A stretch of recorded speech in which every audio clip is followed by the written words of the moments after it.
복음에 거침없는 증거는 언제 가능할까요? 이 질문을 좀 드리면서 말씀을 나누려고 하는데요.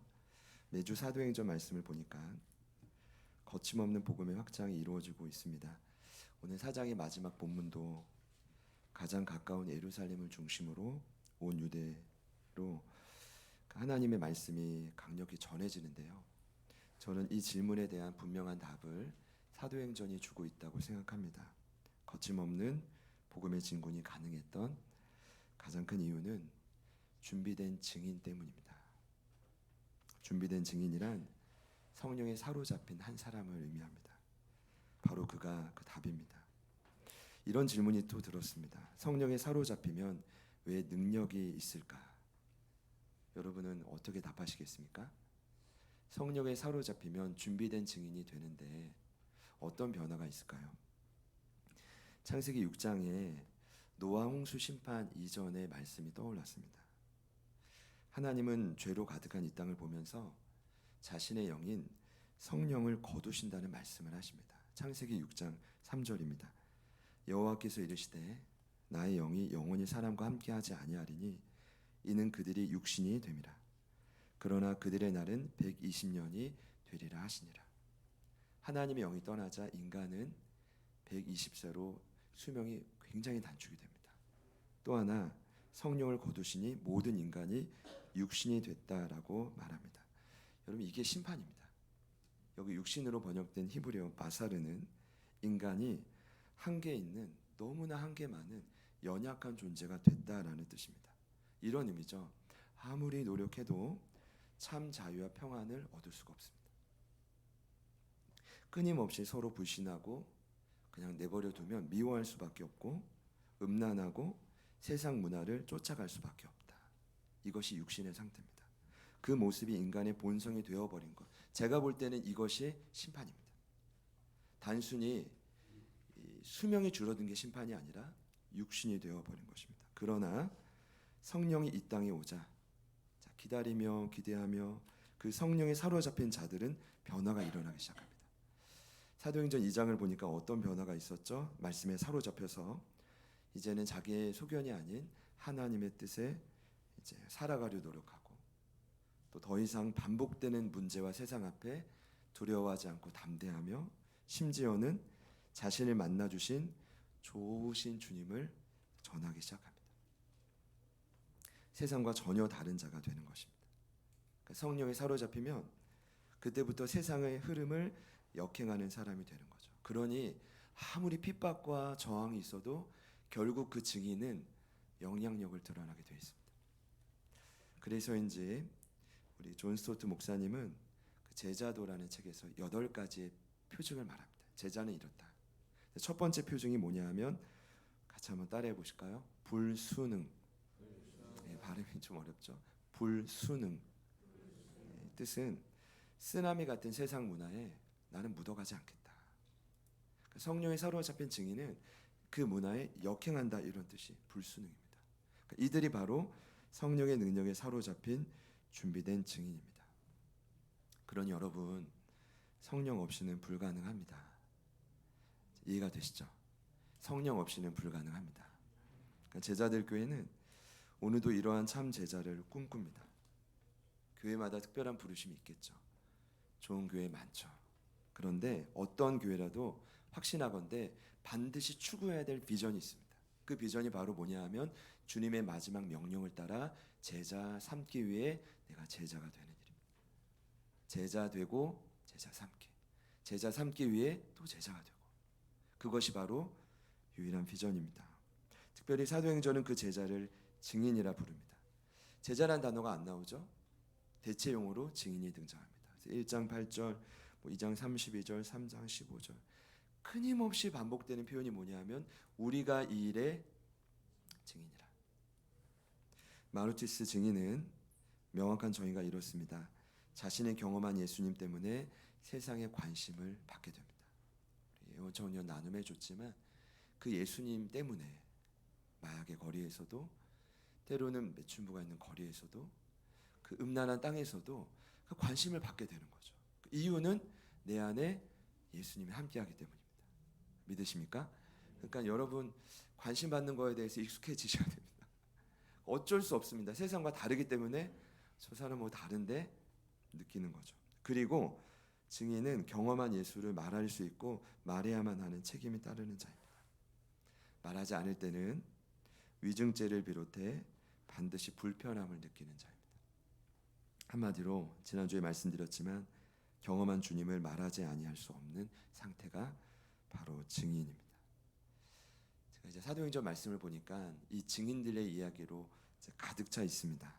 그러면서 제가 오늘 4장 말씀을 좀 마무리하면서요, 좀 중요하게 좀 이렇게 이 말씀을 좀 제대로 이해하고 적용하기 위해 한 가지 질문을 좀 더하게 되었습니다. 그 질문이 바로 뭐냐면 어떻게 하면 그러한 증인이 될 수 있을까?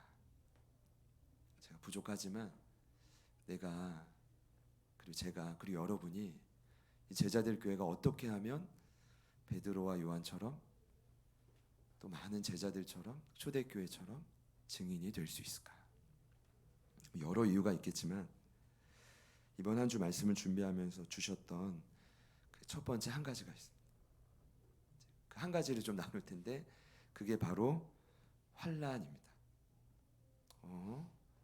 라고 생각하실 분 있겠지만 따라해 봅시다. 환난. 참 아이러니하죠. 기독교 이게 역설인데 오늘 말씀을 보니까요, 사도들이 다행히 풀려났습니다. 근데 그 이후로 계속 환난이 더해져요. 25절과 6절 말씀 보니까 풀려난 사도들이 동료들에게 이렇게 외칩니다.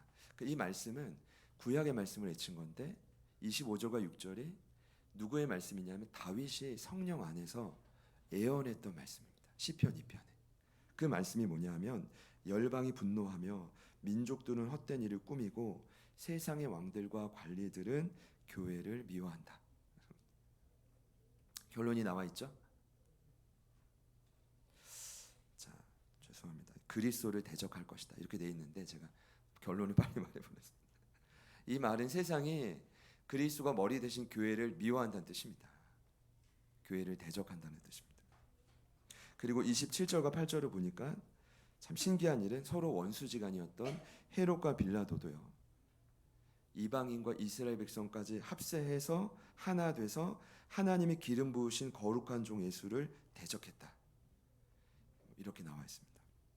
놀라운 건 여러분을 미워하는 저희를 괴롭히는 이 적들도 하나 되게 하느님이 누구에게 있냐면 예수님께 있습니다.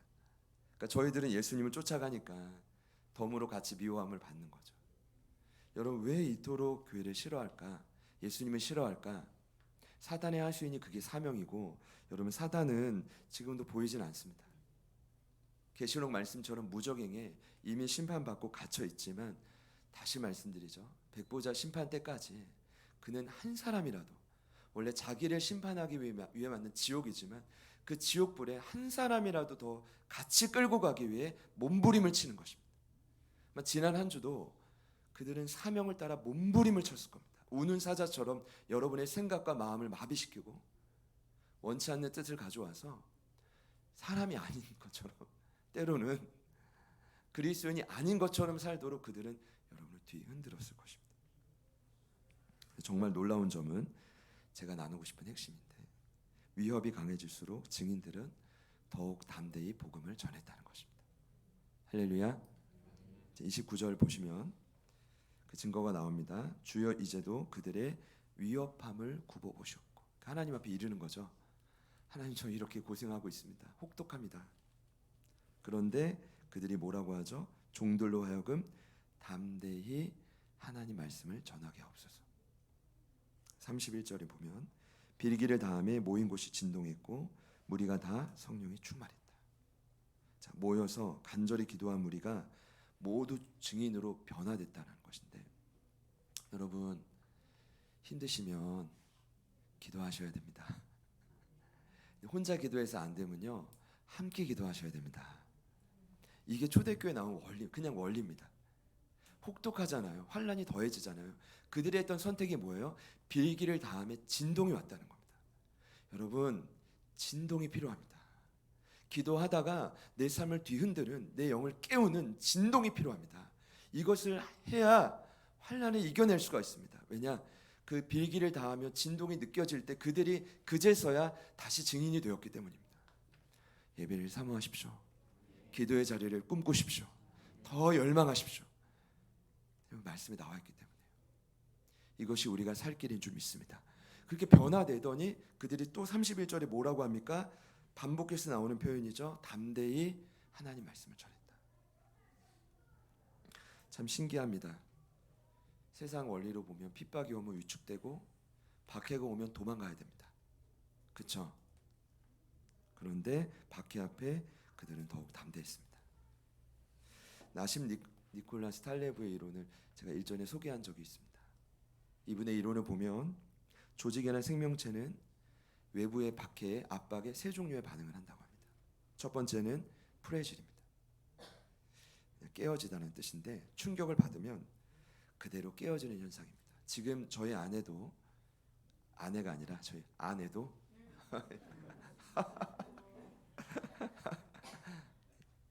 아재 개그는 아니지만 또 이상하죠, 여러분. 죄송합니다. 발음이 제가 조금 이제 이해해 주시죠? 네. 이해해 주실 거죠? 네. 저희 성도분들 안에도 외부에 어려움이 오면 그대로 깨어주시는 분이 있습니다. 와르르, 프레질입니다. 두 번째는 로보스트입니다. 충격에 적응하거나 흡수하는데 현재 상태를 그냥 유지하거나 원 상태로 복귀되는 경우예요. 로버스트. 마지막 세 번째는 안티 프레질입니다. 이 세 번째는 충격이 오면 더 강해지는 현상입니다. 그러니까 적응을 넘어서 오히려 변화를 추구하고 외부의 충격을 오히려 기회로 삼습니다. 참 신기하죠. 제가 볼 때 교회는 본질상 안티 프레질입니다. 핍박과 고난이 올 때 더 번성했습니다. 전염병, 전쟁의 위협, 그럼에도 복음의 열정은 더 식지 않았습니다. 더 뜨거워졌습니다. 모두가 멈춰야 돼 라고 말할 때 교회는 시작해야 돼, 다른 말을 한 곳이 바로 교회입니다. 근데 여러분, 제가 이렇게 말하고 마치고 싶지 않은 건 이런 초대교회 흐름을 자세히 봤더니 한 가지 깨달은 게 있습니다. 환난에 반응할 때 그냥 이겨냈던 그게 아니라 자세히 보니 하나님이 일하셨던 방법은 세상을 힘으로 이긴 것이 아니었습니다. 말싸움, 강함, 어떤 권력으로 이긴 게 아니라 죽이려고 덤비는 세상이잖아요. 동일하게 같이 죽이려고 했던 게 아니라 반대로 자신이 죽음으로 승리를 이루셨습니다. 차이점이죠. 그 증거가 바로 누구냐 하면 예수님이에요. 그래서 우리 초대교회 증인들이 사건과 일마다 예수님 외치는 거예요. 그러니까 여러분, 예수님 단순한 구호 아닙니다. 주문처럼 외칠 이게 소용없다는 거 아시잖아요. 왜 예수님입니까? 예수님은 세상의 방식을 뛰어넘어서 자신의 죽음으로 모든 것을 이기셨다는 겁니다. 어느 누구도 그래서 우리 예수님을 대항할 수가 없는 것입니다. 그 예수님은 이 땅을 위해 죽어주신 분입니다. 사랑하는 사람도 아닌 죄로 물든 이 땅을 위해 죽어주신 분입니다. 그래서 여러분, 그 예수님만이 참된 힘이고 참된 능력이 됩니다. 외쳐보십시오. 이제는 또 다른 방식으로 외쳐보십시오. 반드시 예수님이 승리를 주실 겁니다. 그래서 그 예수님을 결코 사단은 이길 수가 없습니다. 그 예수님이 머리 되신 교회를 음부의 권세가 이길 수가 없습니다. 마태복음 16장 18절에 예수님 베드로에게 이렇게 말씀하셨습니다. 너는 베드로라, 내가 이 반석 위에 내 교회를 세우리니 음부의 권세가 이기지 못하리라. 음부의 권세가 이기지 못하리라. 여러분의 삶에 선포하십시오. 음부의 권세가 이기지 못하리라. 여기 언급된 반석은 간단합니다. 혹독하지만 그 절망적이고 박해의 한 중앙에서 베드로처럼 성령에 사로잡혀서 희한한 고백, 놀라운 고백을 하는 거죠. 주는 그리스도시요 살아계신 하나님의 아들입니다. 아무리 핍박이 찾아와도 그럼에도 예수님은 내 삶의 왕이시오, 하나님이 보내신 유일한 메시아임을 내가 믿습니다. 이 고백이 있는 자리마다 승리가 있을 것입니다. 자, 그래도 사도행전을 보니까 환난이 여기서 끝나는 게 아니라 방법을 달리하면서 계속되는데, 틀을 제가 소개할 거예요. 아마 여러분들에게 찾아오는 환난을 좀 이렇게 분별하는 데 도움이 될 것 같아서요. 4장까지의 환난은 주로 물리적인 박해더라고요. 그러니까 이제 사단의 하수인들을 통해서 이 육체적인 박해를 가합니다. 가장 거친 전술이지만 가장 기본적인 거예요. 왜냐? 눈에 보이기 때문에 쉽게 분별해요. 근데 여러분, 우리가 다음 주부터 나누겠지만 5장 이후부터는 전략을 바꿔요. 외부가 아니라 내부를 뒤흔듭니다. 박해가 아니라 성도들의 마음에 도덕적인 해이함과 타협함을 가져와요. 여러분, 사단은요, 외부에 공격할 때는 이게 1차예요. 1차.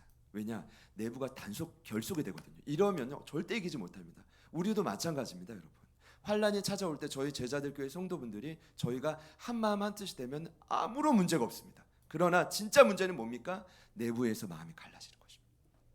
서로 불신하고 미워하고 평가절하할 때 교회는 그때 무너집니다. 이게 5장부터 시작되는 또 다른 차원의 깊은 전술입니다. 여러분, 선포해 주십시오. 내부의 모든 분열은 물러갈지어다. 여러분, 가정에 선포하십시오. 가정의 분열은 물러갈지어다. 관계를 반드시 지키십시오. 반드시 지키십시오. 하나님은 연합시키시는 분입니다. 예수님은 화해시키시는 분입니다. 절대로 하나 되게 해야 됩니다. 절대로. 여기까지만 하겠습니다. 그리고 6장에 또 보니까요, 마지막 고도의 전술이 뭐냐면 지도자들의 주의를 산만하게 만듭니다. 정신이 번쩍 들더라고요. 말씀과 기도에 집중해야 되는데 자꾸 다른 일에 집중하게 되는 거예요. 딱 제 모습이더라고요. 딱 제 모습. 부끄럽지만 하나님 언제 어떻게 하실 겁니까? 하나님 이 문제를 어떻게 채우실 겁니까? 그냥 말씀하고 기도하고 노력을 하면 되는데, 여러분, 저는요, 지난 8년 하나님 책임지셨잖아요. 여러분의 뜨거운 헌신이 있었고요. 믿으시죠? 없었나요? 오늘 다 새로운 새 가족입니까? 오늘 새로 오신 분은 우리 이슬 청년과 성준 형제잖아요. 그렇죠? 네. 여러분의 헌신과 하나님의 은혜로 버티 오셨잖아요. 그러니까 앞으로 하나님 책임지시겠죠? 이 믿음이 없는 거예요. 이 믿음이. 그러니까 또 고민하고 주의가 산만해지니까 하나님 공동체를 통해서 사도들은 말씀과 기도에 집중하게 하고 7 집사를 세워 교회를 든든히 세워가게 되는 거죠. 할렐루야. 어떤 방해가 여러분들에게 있습니까? 어떤 박해가 여러분들에게 있나요? 확실한 건 사단은 저와 여러분의 성장의 발걸음에 맞춰 고도의 새로운 전략을 여러분을 흔들 거예요. 그때 기억하셔야 될 게 있습니다. 오늘 증인들인데, 오늘 말씀에 나온 증인들은 끊임없는 박해에도 그 박해를 극복했다는 것입니다. 이것이 여러분의 인생이 될 줄 믿습니다. 어떻게 극복했느냐? 박해가 있을수록 더욱 예수를 의지했고, 박해가 있을수록 더욱 인내했고, 서로를 더욱 사랑했고, 말을 더 아끼는 대신 변화된 삶으로 하나님의 능력을 나타냈습니다. 여러분, 잘 들으셔야 됩니다. 이것이 힘입니다. 이것이 힘입니다. 더욱 예수 의지하고, 더욱 예수를 사랑하고, 말을 더 아끼면서 삶으로 보여주는 것입니다. 이런 교회가 우리 제자들 교회인 줄 믿습니다. 여러분, 이것이 초대교회가 보여준 힘인데, 제가 오늘 나누고 싶은 핵심은 간단합니다. 그 중심에 누가가 오늘 한 사람을 소개하고 끝을 내요. 그가 누구냐 하면 위로자라는 별명을 가진 바나바. 우리 23일에 출국하신 우리 정상훈 선교사님의 이 사역명이 바나바. 참 잘 정하셨다고 생각 들고요. 제가 지난 2주간 쉬었을 때 두 번째 말씀 때 김용호 목사님께서 올로 목사님께서 바나바에 대한 설교를 해주셨던 기억이 납니다. 다시 오늘 바나바를 마주하는데 우리 36절 말씀 우리 다 같이 한 번 더 읽어보겠습니다. 시작.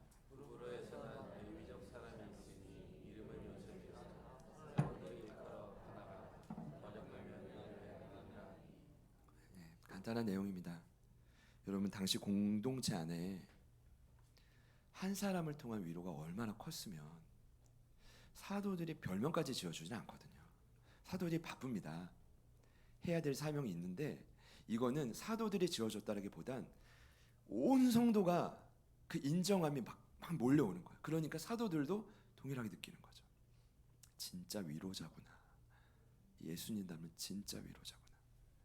얼마나 그 영향력이 컸으면 그런 별명까지 지어줬을까요? 여러분, 위로라는 단어가 헬라어로 파라클레시스입니다. 어떤 뜻이냐면 기억해 주세요. 누군가 내 곁에서 나를 떠나지 않는 상태. 그리고 잠잠히 나의 말을 들어주는 상태. 여러분, 그러니까 나의 말을 들어줘야 위로가 돼요. 저도 이게 잘 어려운데 들어만 주세요. 축복합니다. 오늘 소그룹 때도 들어만 주세요. 들어만 주세요. 들어만 주는 게 진짜 위로예요. 그리고 한 번 더 따라해 볼까요? 아, 네, 그렇군요. 저희가 이제 캠페인 했었잖아요. 공감입니다. 공감해 주는 것이 위로고, 그리고 마지막에는 그것을 받아서 잠잠히 격려하는 자. 이걸 위로라고 합니다. 성경에 여러분 이 파라클레시스와 가장 유사한 단어가 하나 더 있어요. 바로 성령을 뜻하는 파라클레토스. 그러니까 성령이 병도 고치고 애원도 하고 담대한 마음도 주고 해야 될 일 많으시죠. 책망도 하고. 근데 가장 중요한 역할이 뭘까요? 그분 이름 그대로 파라클레토스, 위로자입니다. 여러분, 저희들은요 성령 안에서 증인된다는 말은 뭐냐 하면 결론은 성령님 안에서 끊임없이 나를 떠나지도 않고 내 상황을 다 아시고 있는 그대로 공감하시고 격려해 주시는 성령의 위로를 누린다는 뜻이에요. 그것이 바로 성령 충만의 또 다름입니다. 위로가 넘쳐나시기를 축복합니다. 이 많은 곳 성령의 지배를 받는 거예요. 제가 볼 때 초대교회 안에 이 바나바를 통해 이와 같은 위로가 이토록 넘쳐났다면, 제 생각입니다만 오늘날 가정과 교회에는 얼마나 많은 위로가 필요할까요? 내 생각, 내 뜻을 주입하는 게 아니라 성령의 마음으로 그 사람의 마음을 다 받아주겠다. 여러분, 오늘은 위로하는 날 선포하십시오. 이때가 아니면 또 다음 주에는 아나니와 삽비라기 때문에 오늘 선포하고 오늘 실컷 위로해야 다음번 위기를 이겨낼 수가 있다는 거예요. 제가 원래 이 4장 말씀 넘어갈 뻔했는데 성령님이 제 가슴을 확 잡더라고요. 아니야. 큰일 나. 그러면 큰일 나. 왜 누가가 바나바 이야기를 여기에 기록했을까요? 반드시 공동체 안에, 가정 안에는 위로가 필요하다는 것입니다. 누군가는 성령 안에서 그냥 있는 그대로 위로해주는 사람이 반드시 필요하다는 겁니다. 한 사람만 있으면 초대교회가 이렇게 거듭났다면 우리 뭐 제자들께 말할 것도 없고요. 여러분이 속한 가정이 성령 안에서 다시 거듭나게 될 줄 믿습니다. 제가 오늘부터 이 바나바가 잘 소개가 되는데, 이 바나바에 대한 대표적인 소개가 11장 24절에 나오는데, 바나바는 착하고 성령과 믿음이 충만한 자라고 하죠. 거기 착하다라는 원뜻이 선하다는 뜻이고, 성경의 선함은 하나님의 기준을 의미해요. 죄송합니다만 성품이 좋다는 의미를 뛰어넘습니다. 이 뜻은 뭐냐? 내 고집과 아집을 꺾고 하나님 뜻에 순종하게 훈련된 자가 바나바였다는 거죠. 그러니 성령 안에서 믿음이 날마다 자라났겠죠. 근데 제가 이번에 새롭게 깨달은 건, 학자마다 이견은 있지만 1장 23절에 12제자를 세울 때 마띠아 외에 또 다른 후보가 있었어요. 바사바라고도 하는 요셉인데, 어떤 학자들은 이 요셉이 오늘 바나바의 원 이름이 요셉이거든. 이 바나바일 수 있다라고 말하더라고요. 만약 그렇다라고 한다면 진짜 위대한 건, 예수님과 공생애 때부터 함께 훈련했던 것도 위대하지만 제가 정말 위대하게 본 건 뭐냐면 12제자의 반열은 얼마나 오르고 싶었을까. 사람의 마음에 없다고요? 거짓말이에요. 누구나 인정받고 높임받는 건 누구나 다 원한다고요. 근데 그 자리에서 밀려났던 게 본의 아니게 제비를 뽑았는데 누가 나온 거예요? 뽑은 게 아니라 흔들어서 튀어나온 게 그 종이었다고 말씀드렸죠. 누가 선택된 거예요? 마띠아였으니 이 바나바가 얼마나 실망스러웠을까요? 그런데 그럼에도 불구하고 아주 겸손히 그 자리를 묵묵히 지킨 사람이에요. 와, 그러고 보니까 야, 바나바 정말 존경스럽다.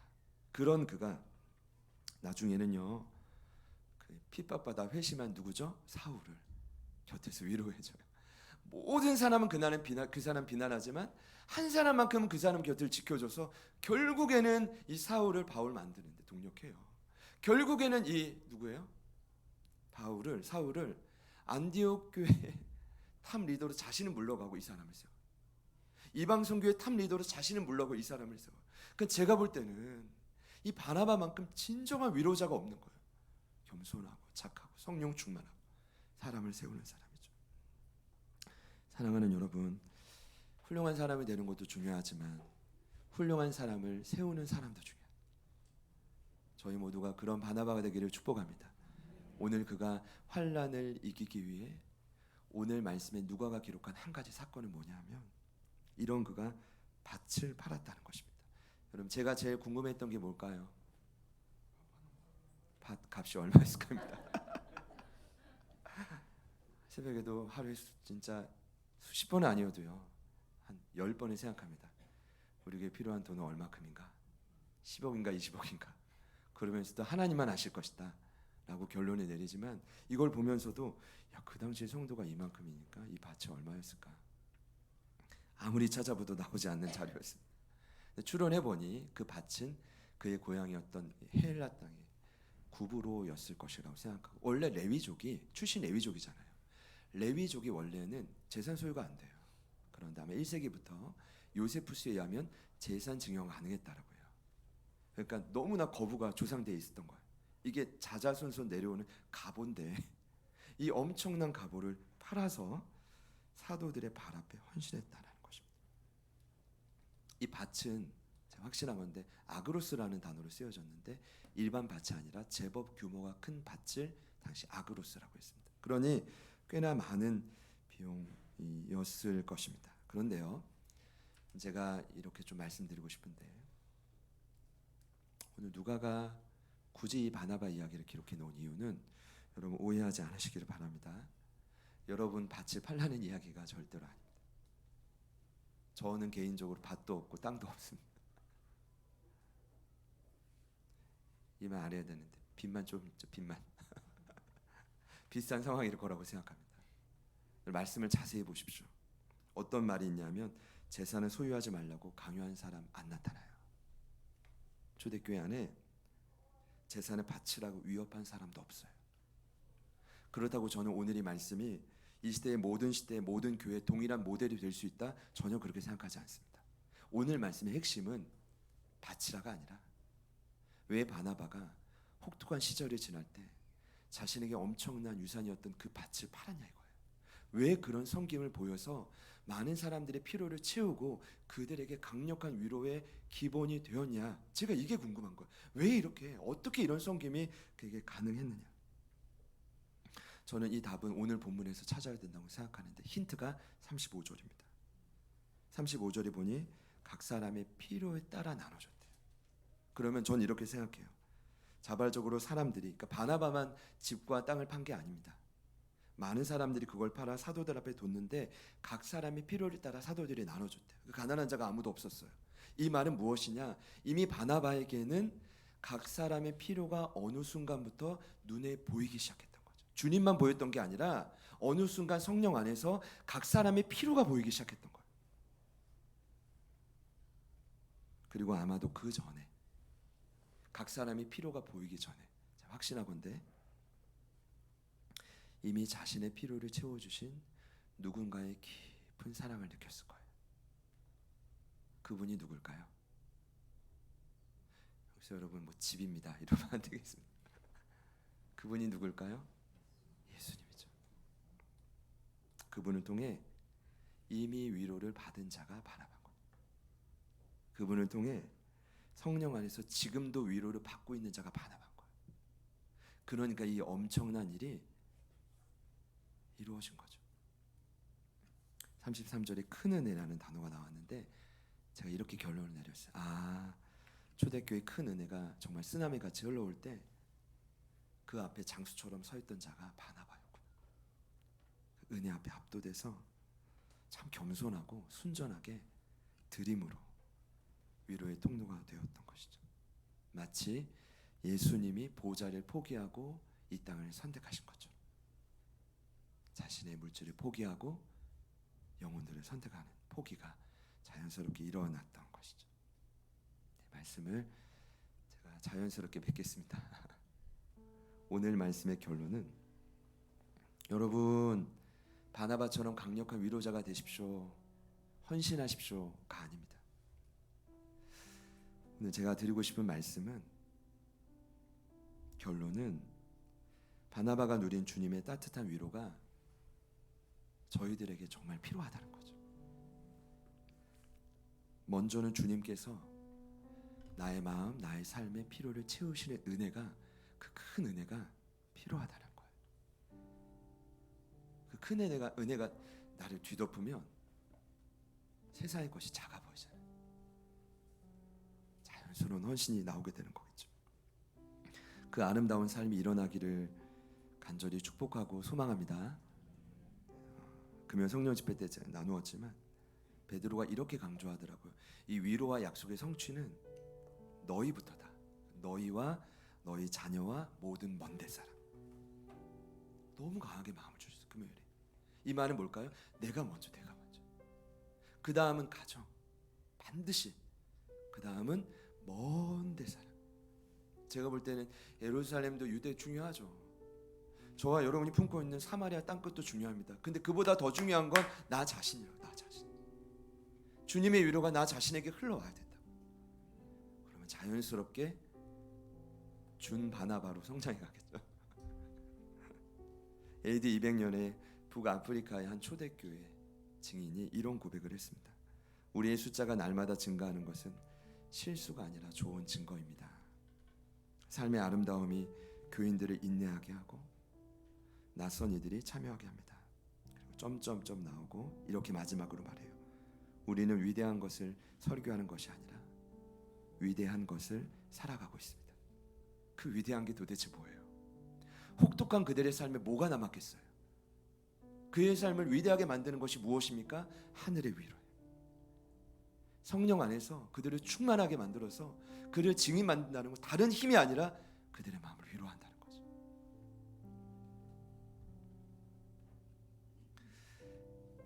이 시간 함께 찬양하고 기도할 때 하늘의 위로가 저희 모두에게 충만하게 흘러오기를 소망합니다. 그리고 여러분이 품고 있는 영혼들 있죠? 그분들에게 먼저 그 위로가 흘러가기를 또 기도합니다. 우리 그런 의미로 옆에 있는 분들께 이렇게 한번 인사해 볼까요? 제가 위로해 드릴게요. 한 번 더 인사합시다. 당신이 저의 바나바입니다. 네, 우리 어제 큰 사고를 당하시고 온라인 예배 중이실 텐데 우리 준호 집사님, 희원 집사님께 한번 위로할까요? 제가 위로해 드릴게요. 오늘 새로 오신 성준 형제예요. 그러니까 이렇게 성이십니다. 발음이 어려운데 외자십니다. 성준 형제. 그리고 우리 이슬 자매에게도 한번 축복합시다. 제가 바나바가 되어 드릴게요. 주님의 위로가 저희 모두에게 흘러오기를 소망합니다. 우리 같이 이 마음으로 찬양하겠습니다.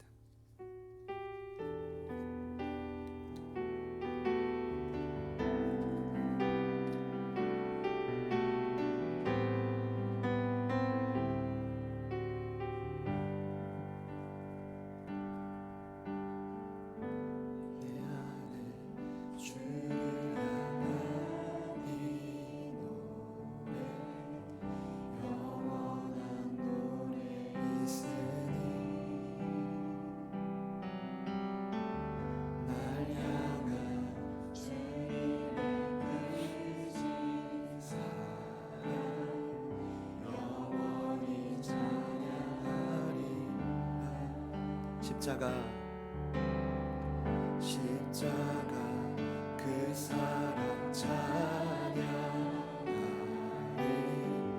날 구원하신 그 사랑 내 삶을 드려 찬양하리라 놀라우신 주의 사랑 영원히 찬양하리라 아름다우신 오 놀라우신 영원할 수 없는 사랑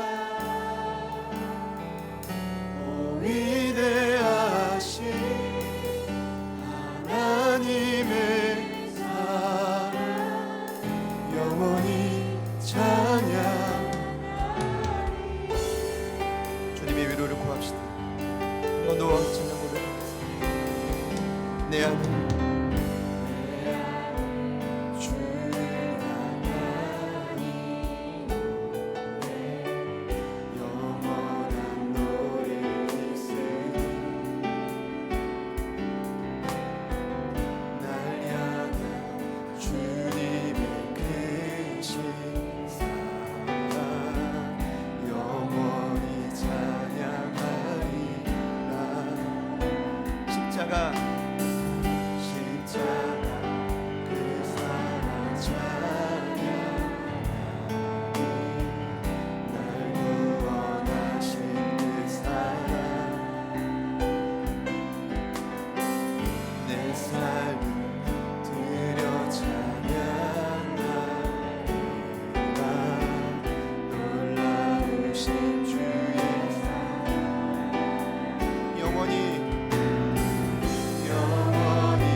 아름다우신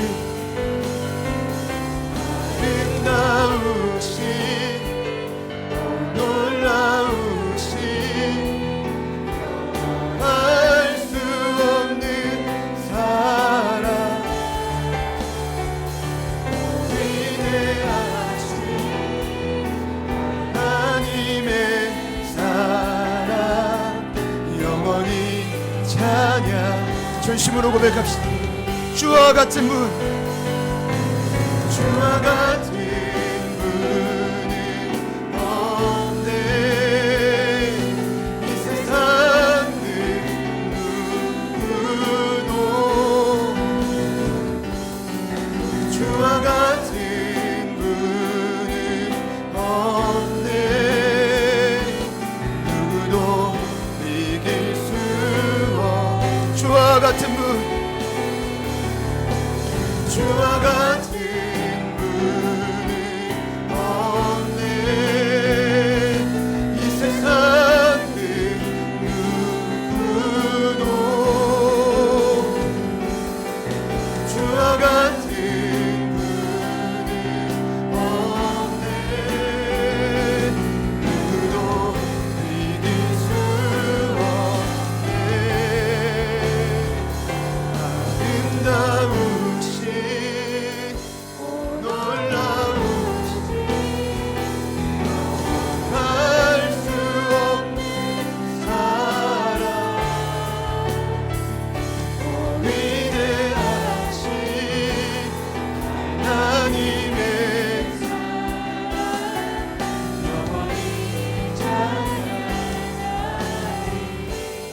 아름다운 오늘 예배하시는 분들 중에 주님, 저에게 성령님의 절실한 위로가 간곡히 필요합니다 라고 생각되는 분이 있다면 두 손을 조용히 가슴에 모아주시겠습니다. 이 시간 함께 기도할 때 두 손을 모으신 채로 자유롭게 기도할 때 성령님, 우리 공동체를 위로하여 주십시오. 각 가정을 흔들리고 무너지고 때로는 아파하는 각 가정을 위로하여 주십시오. 그리고 주님, 사명의 자리에서 때로 주저하고 있는 저희들을 위로하여 주십시오. 그리하여 우리 모두를 바나바와 같은 강력한 위로자, 권위자로 사용하여 주십시오. 이 시간 기대하는 마음으로, 우리 주님의 위로를 기대하는 마음으로 주님 이름 부르시고 다 같이 한번 기도합니다. 주님,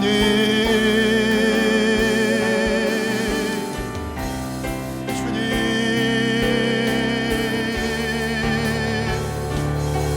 주님, 성령 하나님 도와주십시오. 성령 하나님 위로해 주십시오. 주님 도와주십시오. 주님 일하여 주십시오. 주님의 위로가 모든 심령 하나님의 진정한 위로, 하나님의 진정한 회복, 하나님 그 마음속에 일어나기를 간절히 소망합니다. 성령 하나님 도와주십시오. 성령 하나님 일하여 주십시오. 주님 도와주십시오. 주님 도와주십시오. 하나님 오신 그 집, 하나님 다양한 모양으로 주님 앞에 나아가 한 영혼 한 영혼을 긍휼히 여겨주십시오. 한 영혼 한 영혼을 불쌍히 여겨주십시오. 하나님 저희들의 삶이 주님 안에서 다시 한번 새로워지기를 간절히 소망하는 것, 주님의 임재만이, 주님의 위로만이 우리가 이 길을 걸어갈 수 있습니다. 하나님의 복 역사가 우리의 삶에 나타날 수 있습니다. 주여 도와주십시오. 주여 도와주십시오. 주여 도와주십시오. 주님 도와주십시오. 성령 하나님 도와주십시오. 하나님의 뜻과 계획이 우리의 삶에 이루어지기를 소망합니다. 하나님 맡기며 하나님 도와주십시오. 하나님 성령의 능력 우리의 모든 삶을 공유히 여겨주십시오. 하나님 모두 모아주십시오. 하나님의 이름의 능력으로 우리를 새롭게 그 이러한 능력이 주의 영으로 말미암아 충만하게 하소서. 나와 그들이 그 사랑이 우리의 삶을 점령할 때 반드시 일어나게 될 것입니다. 성령님 도와주십시오. 성령님 일하여 주십시오. 주신 감동, 주신 목적 우리가 믿음으로 간구하며 따라가오니 성령 하나님 도와주십시오. 성령 하나님 일하여 주십시오. 아버지 하나님, 아버지 하나님, 아버지 하나님이라 성령 하나님도, 성령 하나님도, 성령 하나님이라 아버지 하나님도, 아버지 하나님이 주여 도와주십시오. 주여 도와주십시오. 주님의 인생 성령의 은혜만이 주님이 나와 함께 하시면 우리가 확신합니다. 하나님 어떤 순간에도 우리가 이 길을 걸어갈 수 있습니다. 성령님 위로하여 주십시오. 성령님 치료하여 주십시오. 성령님 그 마음을 만져주십시오. 주여, 주여 도와주십시오. 주님 도와주십시오. 주여 도와주십시오. 주님 도와주십시오. 성령 하나님, 성령 하나님이라 아버지 하나님, 아버지 하나님, 야스카야야야,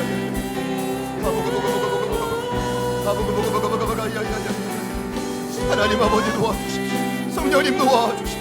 성령님 도와주십시오. 하나님 그 모든 마음과 생각을 다 도와주십시오. 주님 모두 모아주십시오.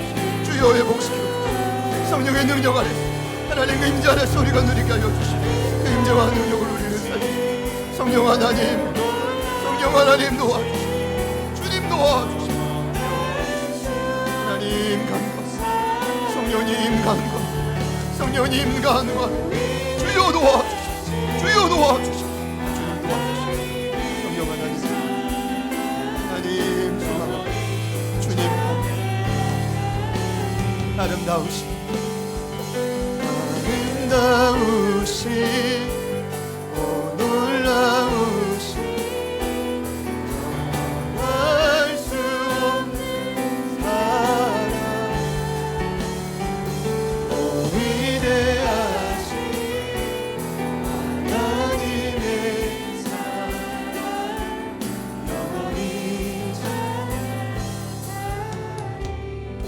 아름다우신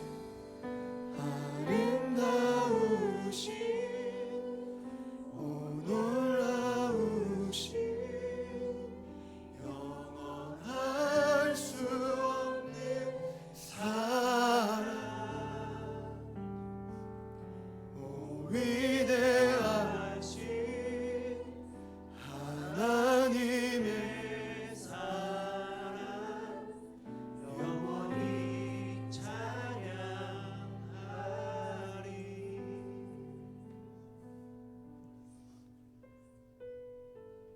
주님, 사랑하는 가족 한 분 한 분 안에 여전히 역사하시고 떠나지 않으시는 성령 하나님 찬양합니다. 힘들고 고난하고 지치고 답답할 때마다 지금까지 그러하였듯이 성령의 지속적인 위로가 있기를 소망합니다. 그 충만함을 힘입어 바나바와 같은 증인으로 저희 모두를 세워 주시옵소서.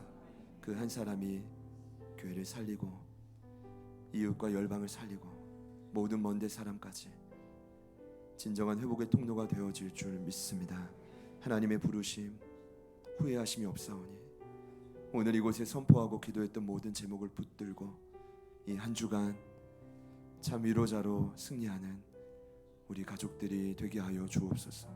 오늘 예배에 처음으로 함께하신 성준 형제, 이슬 자매, 온라인으로 함께하는 모든 가족들 위해 주님이 동일한 은혜와 넘치는 역사 보게 하여 주시옵소서. 하나님만을 신뢰합니다. 주님의 임재만 있다면 그 어떤 것도 우리가 능히 이길 수 있사오니 성령 안에서 이 모든 환난을 이겨내가는 돌파해가는 바나바가 되게 하여 주옵소서. 이제는 우리 구주 예수 그리스도의 은혜와 하나님 아버지의 변함없는 신실하신 사랑하심과 성령님의 내주 충만 교통 위로하심의 역사가 참 위로자로 설 것을 결단하며 주님 앞에 더 가까이 나아가는 이부 예배에 참여하신 모든 예배자들 머리 위에, 그리고 저희들이 살아가야 될, 그리고 살려야 될 모든 삶의 터전 위에, 그리고 대중에 있는 유별이와 우리를 통해 살아나게 될 수많은 영혼들 삶의 영역 가운데 지금부터 영원토록 함께 하시기를 간절히 축원하옵나이다. 아멘.